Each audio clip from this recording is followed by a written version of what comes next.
guys, ito again si Soxy Mendoza at pasensya na kayo at ilang linggo tayo hindi nakapag-vlog dahil tinapos natin ang ating libro na isasubmit sa BIR plus mapakaraming quotations natin na isinasubmit.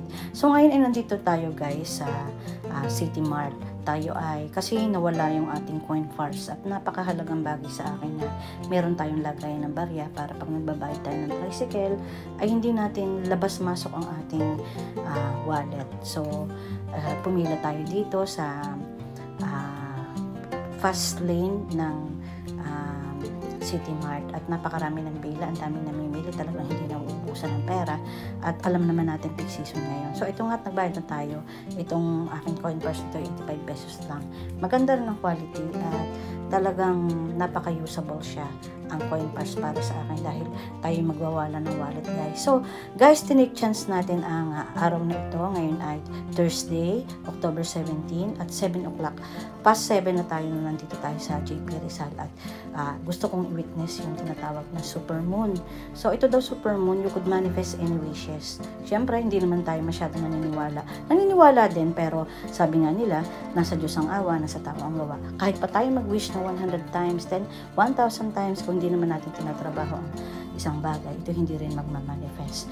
So, kaugnay ng pag-wish natin dito, nakakatawa rin naman dahil nang kitang-kita ko sa kalangitan at this was 7:26, nagpakita na ang moon. Ito nga, unti-unti na nga sumusungaw. Kitang-kita nyo na dito sa camera at nakakatawa rin naman at talagang ako ay naglakad talaga. Tinake chance natin itong gabi na ito na tayo ay maglakad dito sa along JP Rizal ng Calapan City dahil ng ilang araw tayo guys na nakaupo sa harap ng computer, nag-ipon ng mga resibo para sa isasubmit natin sa ating bookkeeper para sa ating negosyo. At eto nga ay, this is my time to relax and to relieve my stress sa whole week ng trabaho. So guys, nandito nga, makikita nyo dito guys, nilakad lang natin ito dahil pupunta tayo dito sa may, maghahanap tayo ng durian, tayo nagki-crave. So ito nga guys, nandito tayo sa tapat ng McDonald's at talagang sumilaw na ang full super moon at ako'y syempre nag-take chance ng pag-wish at minanifest ko na sana ay maklose namin ng maayos ang aming libro at maitawid natin ang ating mga proyekto ng 2024 hanggang December at i-manifest ko na sana ay mabili na natin ang pinakaasam-asam natin na pang-deliver ng ating mga produkto ngayong year na ito. Inshallah, in God's grace ay matutupad natin yan. So guys, ito ay nandito na tayo sa tapat ng OMHS. Ito ang aking dating school na pinagtuturuan at dito rin tayo graduate. At talagang kitang-kita na, lumalabas na ang super moon.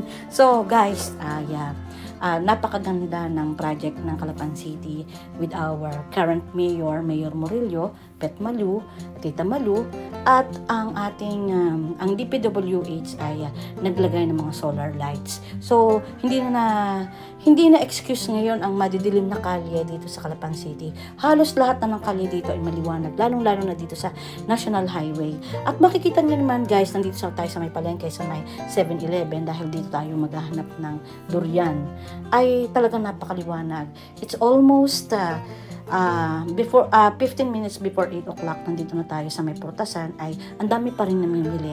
So makikita mo nga guys na talaga city na nga tayo. Nakita tayo ng durian! Yay! Okay, magkano yan natin? 254 man. 254 yan. O sige. 254 Parang hindi ko kakainin lahat yan. Dahil ako'y nalalasing pag kinakain ko yan. Ay, kaway-kaway! Okay. Magkano tong mangustin na to? 160 po, tita. Ay, pero kailangan ko lang 2 piraso, okay lang. Wag lang kalahating peraso, tita. Wag, okay, 2 pieces lang. Yan lang, pakikwenta na lang kung magkano. Oh, nakakita tayo ng durian. Guys, at dala na nga natin ang ating durian na nabili at mangustin na nakalagay sa ating eco bag at pauwi na tayo. Naglakad muna tayo at tayo ay kukuha ng tricycle para maihatid tayo. Andun pa rin si Super Moon at talagang napakaliwanag. Nakakatawa, it's so amazing and very lovely. Ang ganda-ganda niya. So anyway, nandito na tayo sa may Jollibee at mag-aabang tayo ng tricycle. Madali lang ang transportation natin dito. Ika nga ay accessible ang mga tricycle. So, i-video natin guys ang ang dadaanan natin na mga lansangan o kalsada dito sa National Highway ng Calapan City, at makikita nyo na talagang how progressive our town or our city. At talagang napakaliwanag, napakaganda mula dito sa, actually sa pier ay hindi, nung huling punta ko ay ginagawa pa lamang. Ewan ko lang ngayon kung gaano kaliwanag, at one time tayo magbibideo dyan.